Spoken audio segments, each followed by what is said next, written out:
Advanced cultivation, expressing yourself clearly. Xiefeng. I once asked the greatest creator, why do so many people struggle to realize their desires? The greatest creator replied, because they haven't expressed themselves clearly.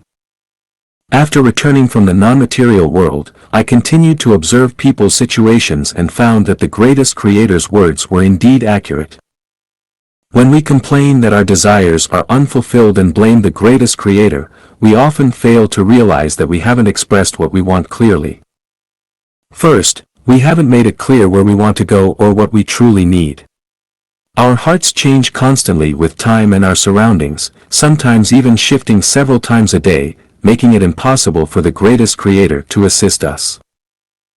For example, I want to be rich, is a desire, but it's vague and lacks specifics.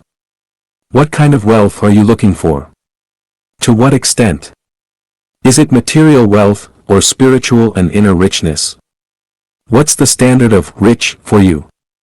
If these details aren't clarified, this desire to be rich is hard to fulfill. It's not due to social injustice or the greatest creator's negligence, it's simply that we haven't clearly expressed ourselves. Similarly, if someone says, I want to go to heaven, this wish is also unclear. What kind of heaven do you envision? Is it a realm like the 1,000-year world?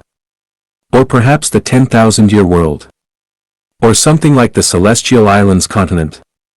We need a clear image. Without one, it's hard for the greatest creator to help us. Or take, I want joy and freedom. This is also a vague concept without real content. What kind of joy and freedom do we want? How can we achieve it? Is it eating a cookie? Putting on a new outfit? Finding a like-minded friend? Building a villa abroad? Visiting a certain friend? Empty desires without substance are difficult to achieve. If we simply say, I want to build a comfortable house, without a clear structural design, how can others assist us? Or if we only say, I want a good job, without defining the nature of the work, how can the non-material universe respond? What do we really need? Coffee? Tea? Cola? Orange juice? Mineral water? If we only say, I want a drink, it's hard to satisfy that request unless we add, any drink will do. Most of people's troubles and conflicts arise because we don't express ourselves clearly. Much of the friction and struggle between people also stems from this lack of clarity. Many people say and write a lot, but still fail to express themselves clearly. It's like when I ask, which part of Chinese culture do you specifically want to revive? It's not enough to say, we want to revive Chinese culture. You need to specify the content. Spiritual practitioners, too, like to follow trends, saying things like, I want to elevate my spirituality. But this is just an empty phrase. What is spirituality? How can it be elevated? You haven't clearly expressed the content. It's like saying, I want to grow vegetables, but without specifying what kind. If there are 1,000 beds, we can only sleep on one, we can't sleep on all 1,000 at once. If there are 100 boats, we can only take one to cross the river, we can't board all of them simultaneously. If there are hundreds of planes at the airport, we can only take one flight. Which bed will we sleep on? Which boat will we board? Which flight will we take? If we don't express ourselves clearly and simply wander back and forth, how can our desires be fulfilled? I observe some spiritual practitioners on certain websites. For a long time, they admire one boat's beauty, then another's splendor, sometimes trying out this bed, other times testing that one, squandering time yet remaining shallow. Critics who wander around pointing fingers aren't true spiritual practitioners. Only those who try to express themselves clearly are genuine practitioners. Is advanced cultivation really this simple? Just express yourself clearly. Yes, it's that simple. All you need to do is express yourself clearly. Try it. Who can express themselves clearly? When we do, our desires can be fulfilled. Expressing oneself clearly doesn't require flowery language or the pretense of profundity. It's about understanding your own heart. Below are 2 passages I wrote to mock others. Such exaggerated language is unnecessary. XX's thinking resembles a Bach melody resonating with the electrolytic essence of quantum mechanics, where the profundity of his thought lies in the Pavlovian philosophy applied to Newtonian classical mechanics. His imagination soars like photons spiraling through extragalactic light effects, gracefully resonating like the polarized angles of ant antennae spinning between elephant toes.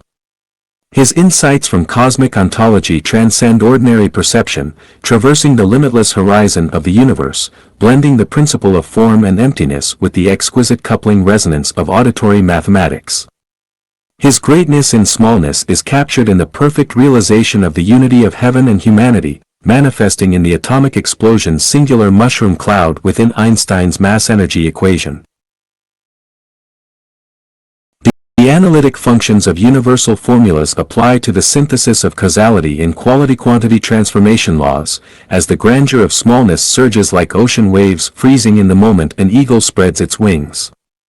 Infinite even numbers miraculously flutter like snowflakes in a serene microcosm, merging the essence of beauty into the logical reasoning of Marx's materialist dialectic, embodying the philosophy of a superhuman in the mundane life's chaotic butterfly effect, compressing and expanding the essence of space through topological transformations within primal dynamic balance, spiraling symbolically from ancient Mayan culture into the magical splendor of the future.